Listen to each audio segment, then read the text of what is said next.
নমস্কার বন্ধুরা, tasty food কিচেনে তোমাদের স্বাগত। আজকে আমি রান্না করে দেখাবো তোমাদের দুরকম জিনিস। তার মধ্যে দেখো, প্রথমে আমি রান্না করছি ভেন্ডি দিয়ে আর উচ্ছে দিয়ে তেঁতোর ঝোল। তো তেঁতোর ঝোলটা করার জন্য দেখো, আমি প্রথমেই কড়াইতে তেল দিয়ে একটু কালো জিরে আর অর্ধেক শুকনো লঙ্কা ফোড়ন দিয়ে দিয়েছি। তারপরে দিয়ে দিয়েছি তার মধ্যে উচ্ছেগুলোকে ছোট্ট ছোট্ট করে কেটে। এবার একটু উচ্ছেগুলোকে জাস্ট অল্প একটুখানি ভেজে নেব নুন হলুদ দিয়ে।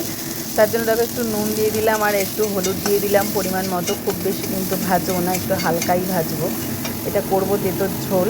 খুব কিন্তু এই গরমে এটা খুব ভিটামিন আর পেটের পক্ষে খুবই খুবই ভালো আর স্বাস্থ্যকর। তোমরা অতি অবশ্যই কিন্তু তেঁতোর ঝোলটা করে খেও আর আমাকে কমেন্টে জানিও তোমাদের কেমন লেগেছে। এবার আমি দিয়ে দিলাম এর মধ্যে ভেন্ডিগুলোও কিন্তু একটু হালকা নাড়াচাড়া করলাম। করার পরে আমি এর মধ্যে কিন্তু জল দিয়ে দেবো। বেশিক্ষণ ভাজবই না, মানে কড়া যে একটা বেশি তেল দিয়ে ভাজা সেরকম কিন্তু এটা ভাজা করব না। এবার এর মধ্যে দিয়ে দেবো পরিমাণ মতো আমি জল। ঝোলটা যেহেতু একটু পাতলা হয় তার জন্য জলের পরিমাণটা একটু বেশি দেবো। আবার সেদ্ধও হবে প্লাস, তার জন্য কিন্তু জলটা সেই বুঝেই দেবো। আর দেখো, এই ভেন্ডিগুলো আমার দেখাই যাচ্ছে সেদ্ধ হয়ে গেছে, উচ্চগুলো দেখো সেদ্ধ হয়ে গেছে। তার মানে আমার ভেন্ডির ঝোল কিন্তু একদম রেডি। বন্ধুরা, নামানোর সময় একটু চিনি দিয়ে দেবো। অতি অবশ্যই তোমরা এইভাবে এই তেঁতো ভেন্ডি উচ্ছে দিয়ে তেঁতোর ঝোল করে খেও আর কমেন্টে আমাকে জানিও তোমাদের কেমন লাগলো। এরপরে আমি করব আর একটা রেসিপি, সেটার নাম হলো চিংড়ি মাছ আলু দিয়ে এই তরকারি। চিংড়ি মাছ আর আলুর তরকারি। তো চিংড়ি মাছ আর আলুর তরকারি তোমরা তো সাধারণত খাও। আমিও আজকে কিন্তু সাধারণভাবেই করব, একদম ঘরোয়াভাবে। খুব বেশি মশলা দেবো না, একদম যতটা সীমিত মশলা দেওয়া যায় এই গরমে ঠিক সেরকমভাবেই করব। অতি অবশ্য তোমরা এইভাবে একবার চিংড়ি মাছ আলু দিয়ে করে খেও আর দেখো, অতি অতি অতি সুন্দর লাগে খেতে, মানে খুব খুব ভালোই লাগে খেতে। তো তার জন্য দেখো, কড়াইতে আমি প্রথমে তেল দিয়ে দিয়েছি। আর দেখো, চিংড়ি মাছ এখানে আমার 500 গ্রাম চিংড়ি মাছ আছে। তো চিংড়ি মাছটা আমি এই তেলে দিয়ে দিলাম। তো এবার ভাজবো, কিন্তু এখানে চিংড়ি মাছটা খুব বেশি ভাজবো না, একবার তেলে দিয়ে একটু নাড়াচাড়া করে নেবো।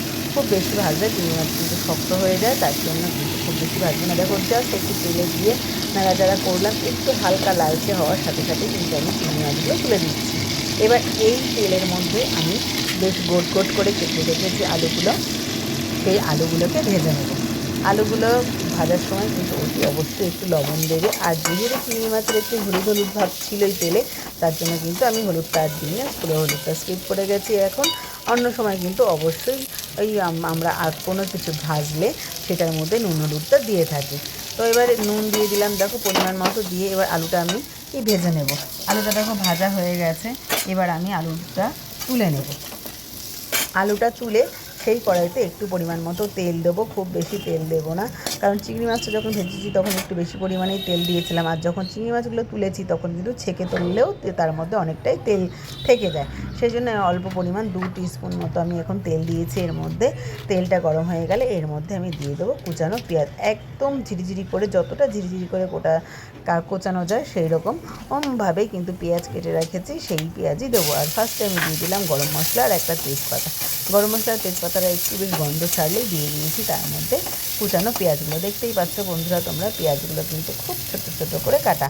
এরপরে আমি একটা মিক্সিং বলে নিয়ে নিয়েছি 2 চামচ সাদা সর্ষে, 2 চামচ কালো সর্ষে, আর তার সঙ্গে নিয়ে নিয়েছি বেশ কিছুটা কাজু বাদাম, আর দিয়ে দিয়েছি পরিমাণ মতো একটু লবণ আর কতগুলো কাঁচা লঙ্কা।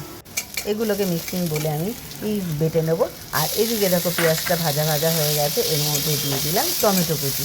টমেটোটাও কিন্তু খুব ছোট্টভাবে কেটে নিয়েছি ভালো করে। এবার টমেটো আর পেঁয়াজটা দুটো আমি কিন্তু ভেজে নিচ্ছি, মানে যতক্ষণ না পেঁয়াজ আর টমেটোমের রস বেরোয় ততক্ষণ ওটাকে নাড়াচাড়া করলাম। তারপরে দিয়ে দিলাম পরিমাণ মতো লবণ, পরিমাণ মতো লঙ্কার গুঁড়ো, আর দিয়ে দিচ্ছি পরিমাণ মতো হলুদ গুঁড়ো। এবার দিয়ে দেবো এর মধ্যে একটু জিরের গুঁড়ো, আর দিয়ে দেবো ধনের গুঁড়ো। দেখো, ধনের গুঁড়োটা কিন্তু সানরাইজের ধনের গুঁড়োই দিচ্ছি, মানে আমি সব কিছুই কিন্তু সানরাইজেরই ব্যবহার করি। এবার আমি এই মশলাটার মধ্যে একটু জল দিলাম, দিয়ে বেশ ভালো করে কষাতে থাকলাম। যতক্ষণ না মশলাটা দিয়ে তেল বেরায় ঠিক ততক্ষণই কষাবো। এবার একটু দিয়ে দিলাম কালারের জন্য কাশ্মীরি লঙ্কার গুঁড়ো। কাশ্মীরি লঙ্কার গুঁড়োটা দিলে বন্ধুরা একটু কালারটা লালচে হবে, সেই জন্য কিন্তু কাশ্মীরি লঙ্কার গুঁড়োটা দেওয়া। আর এদিকে তো আমি মিক্সিংয়ে বলে বেটেই রেখেছি, তার মধ্যে কাঁচা লঙ্কা দিয়েছি। তো ঝালটা মোটামুটি পরিমাণ মতো ঠিক হবে। এবার আমি একটা বাটিতে একটা আমুল দুধ গুলে রেখেছি, দিয়ে দিলাম আমুল দুধটা। আমুল দুধটা কিন্তু মাস্টের মধ্যে, এটাতেই কিন্তু চিংড়ি মাছের স্বাদটা একটু নতুনভাবে লাগবে। আর দেখো আমার মশলা দিয়ে একদম তেল বেরিয়ে গেছে। তেল বেরিয়ে যাওয়ার পরে আমি বেটে রাখা সাদা সর্ষে, কালো সর্ষে, লঙ্কা আর কাজুর পেস্ট একসাথে করে যে পেস্ট করেছিলাম তার 2 চামচ দিয়ে দিলাম। 2 চামচ দিয়ে বেশ ভালো করে একটু নাড়াচাড়া করে নিয়ে ভেজে রাখা আলুগুলো তুলে দিলাম। ভেজে রাখা আলুগুলো দিয়ে এবার মশলাটা দিয়ে বেশ কিছুক্ষণ 2-4 মিনিট কষাবো। খুব বেশি কষাবো না, কারণ এর মধ্যে সর্ষে আছে, তেতো হয়ে যাবে। তাই 2-4 মিনিট কষালাম। একটু হালকা জল দিয়ে, দেখতেই পাচ্ছ মশলাটা একদম শুকনো শুকনো হয়ে গেছে পেস্টটা দেওয়ার পরে।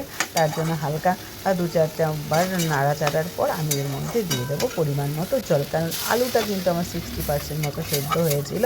তাই এখনও যে 40% সেদ্ধ হবে, তার জন্য একটু বেশি পরিমাণেই আমাকে জল দিতে হবে। আর বেশ এবার আমি এটাকে চাপা দিয়ে রাখবো 10 মিনিট। এবার দেখো 10 মিনিট চাপা দেওয়ার পরে দেখা যাচ্ছে আলুগুলো সেদ্ধ হয়ে গেছে। এবার আমি ভেজে রাখা চিংড়ি মাছগুলো দিয়ে দিলাম। চিংড়ি মাছগুলো দেওয়ার পরে বেশ আমি আরও 5-7 মিনিট হালকা স্টিমে এটাকে রান্না করে নেবো। ব্যাস, আমার চিংড়ি মাছের এই তরকারি একদম রেডি। তাহলে আমার চিংড়ি মাছের আলু দিয়ে তরকারি তোমাদের কেমন লাগলো অতি অবশ্যই জানিও। ফেসবুক থেকে দেখলে আমার পেজটা ফলো করে দিও, আর ইউটিউব থেকে দেখলে একটা সাবস্ক্রাইব করে রেখো নতুন ভিডিও পাওয়ার জন্য। থ্যাংক ইউ বন্ধুরা।